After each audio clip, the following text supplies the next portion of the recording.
Welcome back to QNN, Queer News Now.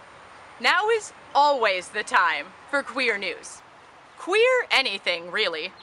But it's more fun in July because of ham. Why are we talking about lunch meat? Heterosexual Awareness Month.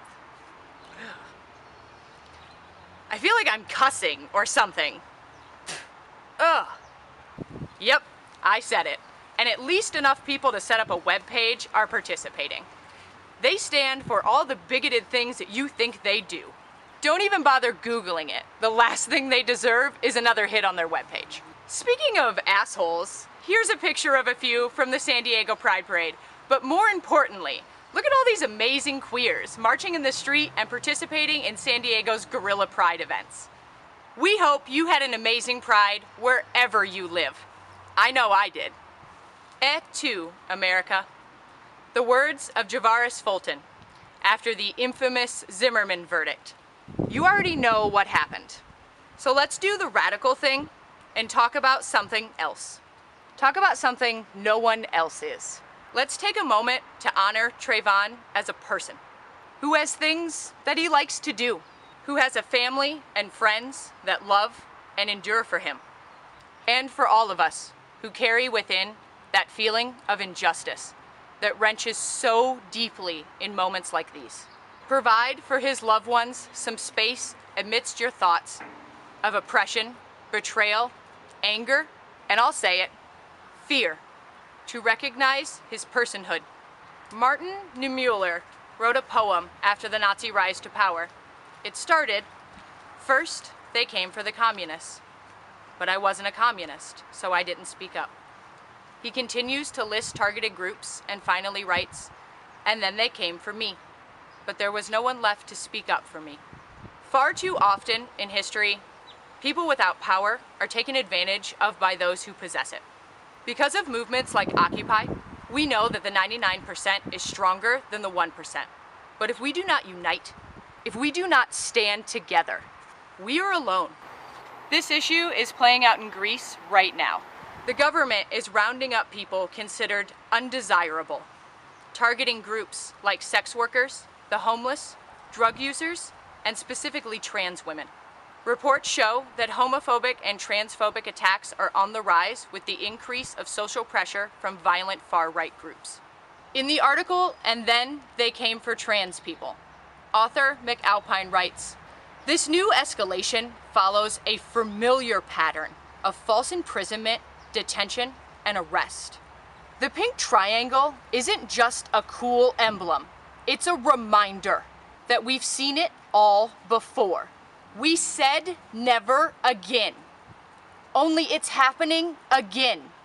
And one by one, the people who may have spoken up disappear." Whoa, this is getting serious.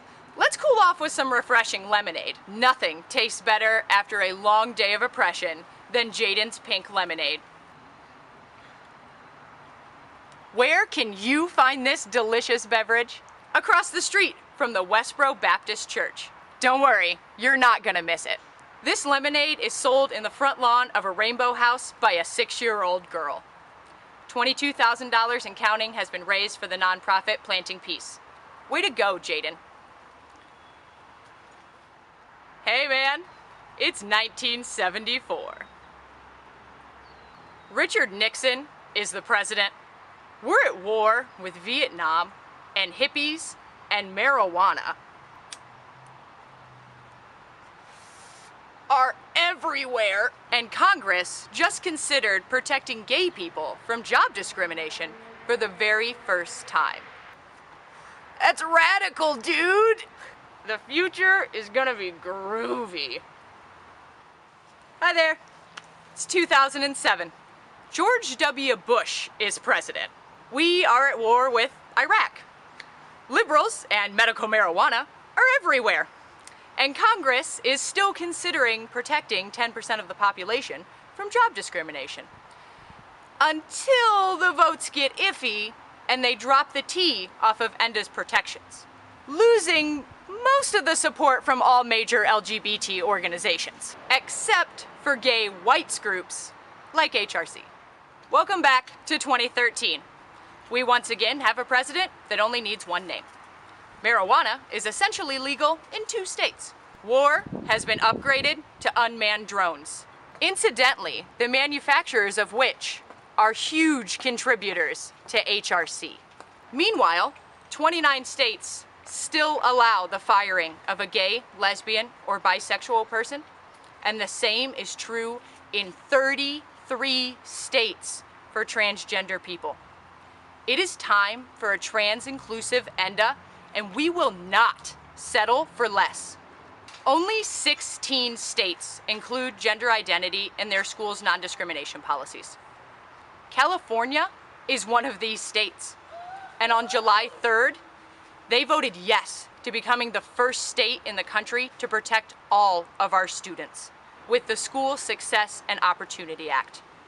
AB 1266 will allow transgendered students equal access to school activities, bathrooms, and sports teams. However, the bill still needs to be signed by Governor Brown, and I urge all California citizens to call the governor and ask him to support this bill and protect all of our students. His number is listed in the description box below. Do it right now. Thank you again for watching QNN, Queer News Now. And remember, it's not gay as in happy, but queer as in you.